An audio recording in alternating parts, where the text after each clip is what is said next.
선지서에서 그 여호와의 날은 그 대체로 하나님의 임박한 그 심판의 날을 가리킵니다. 여기서는 여호와의 큰 날, 이 분노의 날로 나오는데 우상에 빠져있던 혼합주의에 물든 유다 백성과 이방 나라를 하나님께서 심판하시겠다라고 하고 있습니다.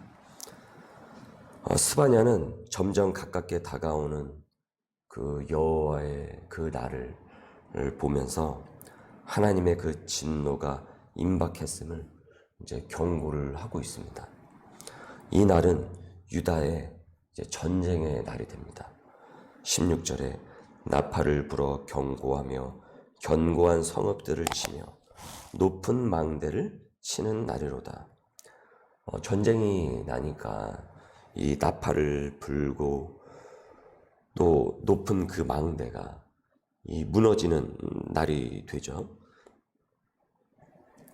이어 하나님께서는 이제 17절에 사람들에게 이 고난을 내려서 그들이 맹인처럼 허우적거리게 하신다고 합니다. 고난이 구름과 컴컴한 그 밤이 되어서 어디가 어딘지 구분이 가지 않아서 그 고난 가운데서 헤매게 된다는 것입니다. 그 고생을 자초한 것이죠. 이 유다 백성들이 두려움과 이 공포에 눌려서 이 정상적인 판단을 하지 못합니다. 완전히 컴컴하니까요. 보이는 게 없으니까. 그래서 에라 모르겠다 하면서 자포자기하면서 그러다가 더 악수를 두게 돼요. 또 그렇게 돈 외쳤던 사람들은 그 돈이 그들을 구원을 해내지 못합니다. 18절에 그들의 은과 금이 여호와의 분노의 날에 능히 그들을 건지지 못할 것이며. 전쟁이 났는데 여러분 돈이 무슨 소용이 있겠습니까?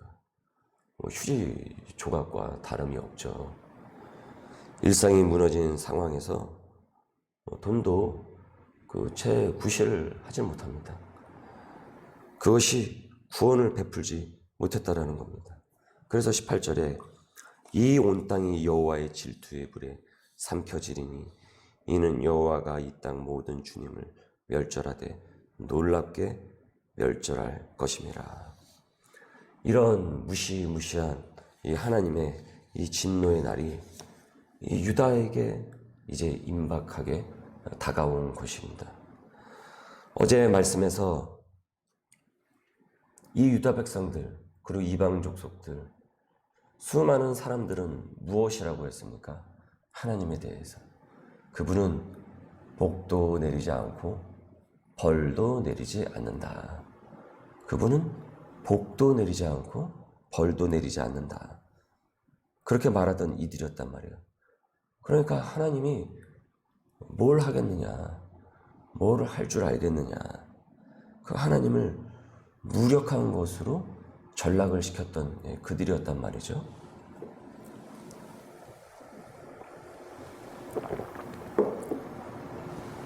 그러니 하나님 무서운 줄 모르니 자기들 마음대로 행했던 것이죠.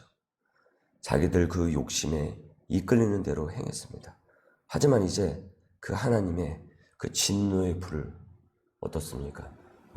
뿜습니다. 조나단 에드워드가 교인들에게 유명한 설교를 한 적이 있습니다. 그 말씀의 제목이 진노한 하나님의 손에 붙들린 사람들입니다. 이 설교문은 영문학적인 가치도 있어서 미국의 교과서에 실리기도 했습니다. 그러니까 이 껍데기 신앙에 갇힌 이 크리스찬으로 살면서 하나님 앞에 떳떳한 양, 부끄럼 없는 사람들과 그들을 향한 그 하나님의 진노에 대해서 그 말씀을 전한 것입니다. 지금 이 스바냐의 외침이 바로 그 외침과 같은 결입니다. 2장 1절 수치를 모르는 백성아 모일지어다. 수치를 몰라요. 부끄러운 것을 몰라요.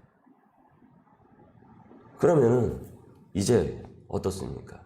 이와 같은 일들이 벌어지게 되었으니까 그 부끄러움을, 그 수치를 알아야 되겠죠.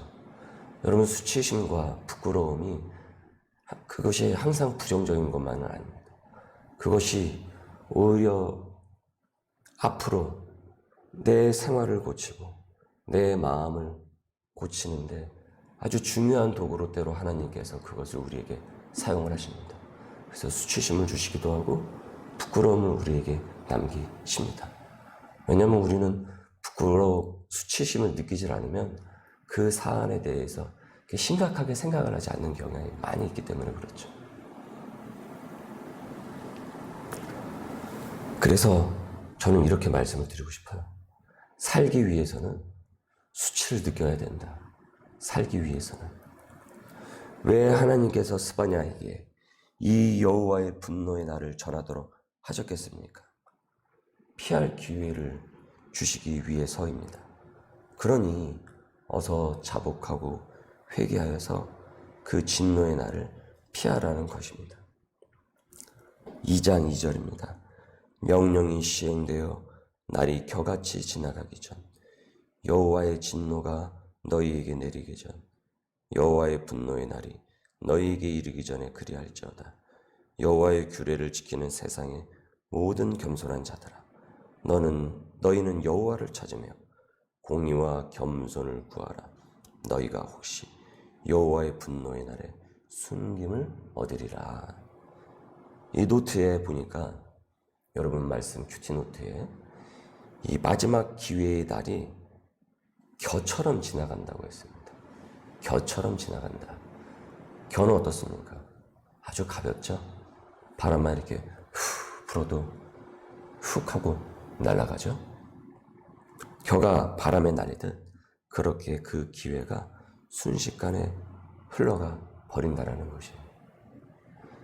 그렇기에 망고 강산으로 아이고 올 테면 오라지 하면서 그렇게 버팅길 것이 아니고 그 기회의 때에 고난의 그 징조를 보면서 깨달을 수 있어야 된다는 것입니다.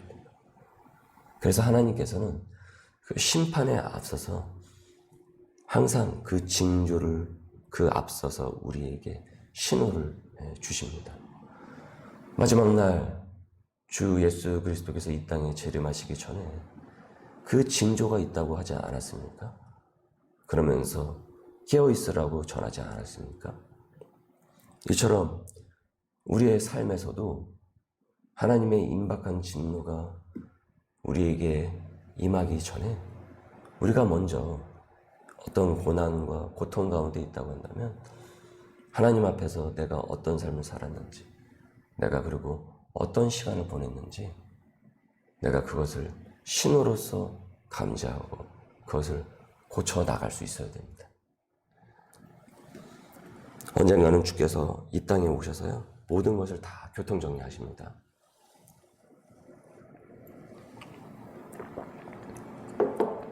우리가 하나님 앞에 설 날은 어느 순간 오게 되어 있습니다. 그리고 이 땅에서 우리의 행실과 살아온 날의 기록들은 그분 앞에 펼쳐지게 됩니다.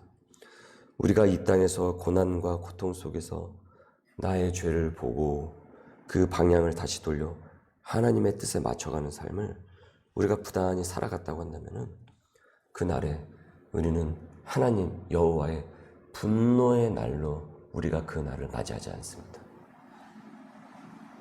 기쁨의 날로 우리는 맞이하게 됩니다. 생명의 부활로 우리는 맞이하게 됩니다. 오늘 수요 성서학당에서 이 주제를 이제 살펴보게 될 텐데요. 큐티 간증에서 엄마의 욕심으로 큐티 간증해 보니까 거기에 이렇게 나오죠. 엄마의 그 욕심으로 어린 딸을 유학을 보내가지고 애가 가진 고초를 그 이역만리 땅에서 아이가 겪고 그 고통을 결국 엄마도 겪었습니다. 아이의 성장을 말씀의 가치관으로 키웠어야 하는데 이 자의식이 자라기도 전에 그곳에 이제 몰아넣은 것이죠. 얼마나 대단한 그것을 가르치겠다고 그 먼 땅에 애하고 애를 거기다 그렇게 보낼 수 있냐라는 거죠. 부모가 여러분 애 유학 보내는 게 무슨 죄입니까? 그게 어떻게 죄일 수가 있겠습니까? 보낼 수가 있죠. 그렇게 흔히 사람들은 생각을 할 수가 있다라는 거예요. 세상 사람들은 그렇게 생각을 하죠.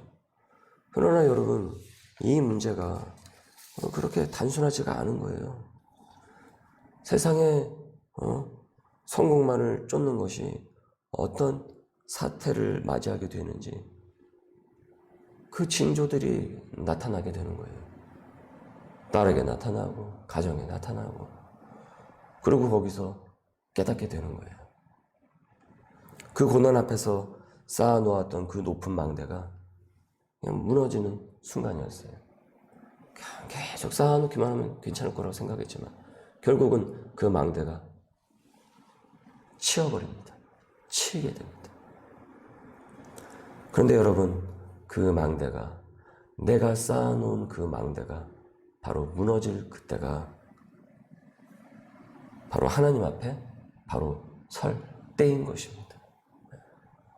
영적 맹인으로 어떻게 해야 할지 모를 때 다시금 형식적 예배의 사람이 아니라 진실한 예배의 사람이 되고 말씀으로 양육을 받아서 바른 기준을 깨닫게 됩니다. 이 지점이 바로 딸도 살고 엄마도 사는 지점이었던 것이에요. 딸이 살고 엄마가 살고 그들의 영혼이 살고 그 가정이 살기 위해서는 하나님의 말씀에 그 기준 앞에 먼저 섰을 때, 그것이 우선순위가 되었을 때 살 수가 있는 것입니다. 오늘의 말씀을 여러분 적용합니다. 첫 번째, 내가 높이 쌓아놓은 망대는 무엇입니까? 그 망대가 무너진 경험이 있습니까? 두 번째, 그 망대가 무너진 것이 망하기보다 오히려 수치를 깨닫고 다시 살 수 있는 기회를 주신 은혜임을 깨닫고 있습니까? 세 번째, 고난이라는 그 신호 앞에서 나는 여호와의 날의 그 징조를 진정 깨닫고 있습니까? 아니면 그 징조를 애써 무시하고 있습니까? 오늘의 말씀을 여러분 노트에 찬찬히 또 참고를 하시고 기록을 하면서 하나님께서 이 연말에 그리고 새로운 한 해를 또 준비하는 내게 바라시는, 또 내가 고쳐나가고 개혁시켜 나갈 것은 무엇인지를 깊이 또 깨달을 수 있는 이 새벽의 시간이 될 수 있기를 주님의 이름으로 소망합니다. 기도하겠습니다. 아버지, 감사합니다. 오늘도 저희들에게 이 말씀의 시간을 허락하여 주시고 고난이라는 신호 앞에서 여호와의 날의 징조를 능히 깨닫는 지혜로운 사람들이 되게 하여 주옵소서. 수치와 부끄러움을 단지 마음이 힘들어지는 것으로만 우리가 느끼는 것이 아닌 하나님께서 나로 하여금 깨닫게 하시려고 하는구나. 하나님께서 나를 구원의 삶으로 인도해 주시려고 구속사의 삶으로 인도하시기 위하여 내게 오히려 경고의 말씀을 주시는구나 라고 또한 깨달아 할 수 있는 사람들이 되기를 원합니다. 내가 높이 쌓아 올린 그 망대가 무너졌을 때 오히려 거기서 슬퍼하고 낙망한 것이 아닌 기쁨의 눈물을 흘리고 회개의 눈물을 흘리면서 하나님 앞에 온전히 나아가는 우리 소명의 식구들 될 수 있도록 주여 인도하여 주옵소서. 주님, 오늘도 귀한 하루가 시작됩니다. 우리 성도들의 삶의 자리를 주여 인도하여 주옵소서. 감사하며 예수님의 이름으로 기도드립니다. 아멘.